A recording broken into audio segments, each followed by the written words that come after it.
കേരള കുടുംബി ഫെഡറേഷൻ്റെ 52ാം സംസ്ഥാന സമ്മേളനവുമായിട്ട് ബന്ധപ്പെട്ട് നടത്തുന്ന പത്രസമ്മേളനത്തിൻ്റെ ഭാഗമായിട്ടാണ് നമ്മൾ വന്നിരിക്കുന്നത്. ഇതിനകത്ത് പങ്കെടുക്കേണ്ടിയിരുന്നത് സംസ്ഥാന പ്രസിഡൻറ്റ് OLG ബാബു ആണ്. പക്ഷേ അദ്ദേഹത്തിന് അദ്ദേഹം എത്തിക്കൊണ്ടിരിക്കുന്നുണ്ട്. പക്ഷേ ഇനിയും സമയം വൈകുമെന്നാണ് അറിഞ്ഞത്. ഞാൻ സംസ്ഥാന വൈസ് പ്രസിഡൻറ്റ് PL ഉണ്ണികൃഷ്ണൻ. അതുമാത്രമല്ല ഇതിൻ്റെ സംഘാടക സമിതി ചെയർമാനും കൂടിയാണ് പ്രതിനിധി സമ്മേളനത്തിൻ്റെ. ഇത് ജനറൽ സെക്രട്ടറി സുധീർ. ഇത് നടത്തുന്ന സ്ഥലം കാരണക്കോടം യൂണിറ്റിൻ്റെ പരിധിയിലാണ് നടത്തുന്നത്. ആ കാരണക്കോടം യൂണിറ്റിൻ്റെ പ്രസിഡൻറ്റ് രാമേന്ദ്രൻ ചേട്ടൻ. കൂടുതൽ വിശദീകരണങ്ങൾ ജനറൽ സെക്രട്ടറി തരുന്നു.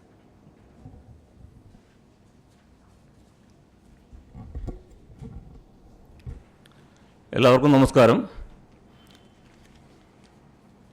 കേരളത്തിൽ 16ാം നൂറ്റാണ്ടിൽ അവിടെ അന്നുണ്ടായിരുന്ന മതപരിവർത്തന ഭീഷണിയെ തുടർന്ന് അവിടം വിട്ട് പോരേണ്ടി വന്നിട്ടുള്ള കേരളത്തിലേക്ക് എത്തിയിട്ടുള്ള കുടുംബി സമുദായത്തിൻ്റെ സംഘടനയാണ് കേരള കുടുംബി ഫെഡറേഷൻ.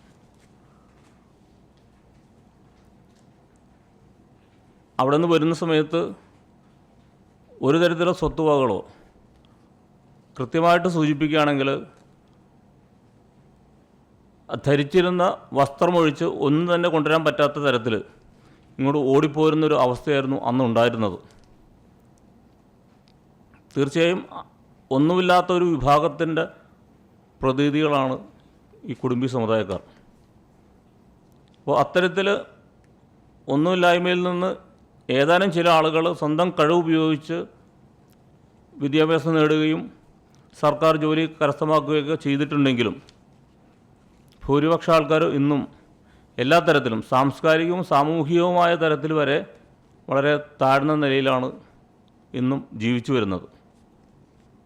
അപ്പോൾ കുടുംബി സമുദായം സംബന്ധിച്ച് ഏതെങ്കിലും തരത്തിലൊരു ഉന്നമനം ഉണ്ടാവണമെങ്കിൽ അത് തൊഴിലിനെങ്കിലും സംവരണം കിട്ടിക്കൊണ്ട് മുമ്പോട്ട് പോയാൽ മാത്രമേ സാധിക്കൂ. അതുകൊണ്ട് കുടുംബി സമുദായത്തിന് തൊഴിൽ സംവരണം അനുവദിക്കണം എന്നാണ് ഞങ്ങൾക്ക് സർക്കാരിനോട് ആവശ്യപ്പെടാനുള്ളത്.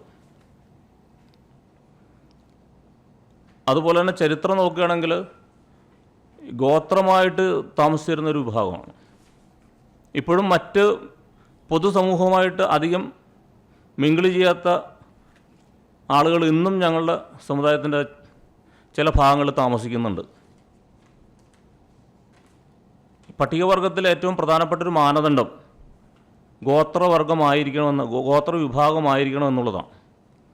അത്തരത്തിൽ ഈ അടുത്ത കാലത്താണ് ഒരു പരിധിവരെ ഞങ്ങളുടെ ആളുകളെ സംബന്ധിച്ച് കൂടുതൽ സമൂഹവുമായിട്ട് കൂടുതൽ ബന്ധം സ്ഥാപിച്ചു തുടങ്ങിയത്.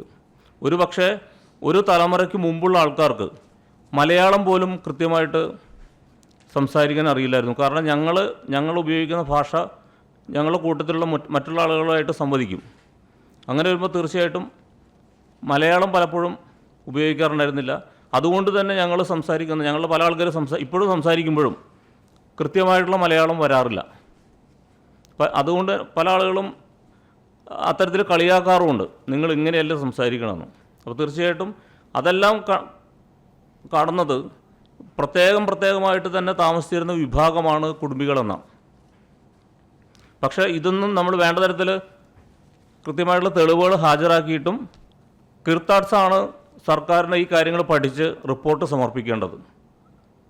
പക്ഷേ നമ്മൾ പല സമയത്തും ഇത്തരത്തിലുള്ള ചില തെളിവുകളൊക്കെ ഹാജരാക്കിയിട്ട് പോലും അവർ കൊടുത്തിട്ടുള്ള റിപ്പോർട്ടിൽ കുടുംബികളെ പട്ടികജാതിയിലോ പട്ടികവർഗത്തിലോ ഉൾപ്പെടുത്തേണ്ടതില്ല എന്നുള്ള നിലക്കാണ് ഏറ്റവും അവസാനം കൊടുത്തിട്ടുള്ള ഒരു റിപ്പോർട്ട്. അപ്പോൾ സർക്കാർ വീണ്ടും ഇത്തരത്തിൽ കാര്യമായിട്ടൊന്നും കൂടി കാര്യങ്ങൾ പഠിച്ച് ഇതിൽ ഏതൊക്കെ കാര്യങ്ങളിലാണ് വാസ്തവമുള്ളതെന്ന് മനസ്സിലാക്കിക്കൊണ്ട് അതിന് സാധ്യതയുണ്ട് എങ്കിൽ ഉൾപ്പെടുത്തേണ്ടതാണെങ്കിൽ പട്ടികവർഗത്തിൽ ഉൾപ്പെടുത്തിക്കൊണ്ട് ഞങ്ങളുടെ സമുദായത്തിൻ്റെ ഉയർച്ചയ്ക്ക് വേണ്ടിയിട്ടുള്ള കാര്യങ്ങൾ ചെയ്തു തരണം എന്നാണ് ഞങ്ങൾക്ക് ഈ ഒരു സമ്മേളനത്തിലൂടെ ആവശ്യപ്പെടാനുള്ളത്.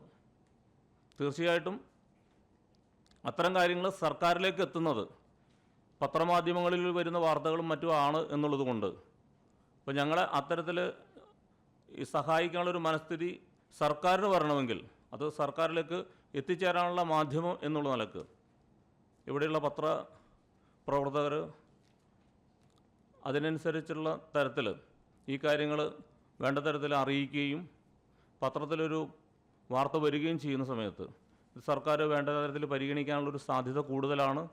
അതുകൊണ്ട് മുഴുവൻ പത്രമാധ്യമ സുഹൃത്തുക്കളും അതിനു വേണ്ടിയിട്ട് കേരള കുടുംബി ഫെഡറേഷൻ്റെ കൂടെ നിൽക്കണം, അഥവാ കുടുംബി സമുദായത്തിനൊപ്പം നിന്നുകൊണ്ട് ഞങ്ങൾക്ക് വേണ്ടിയിട്ടുള്ള കാര്യങ്ങൾ ഈ പറയുന്ന സർക്കാരിനെ അറിയിക്കാൻ വേണ്ടിയുള്ള കാര്യങ്ങൾ ചെയ്തു തരണം എന്ന് അഭ്യർത്ഥിച്ചുകൊള്ളുന്നു.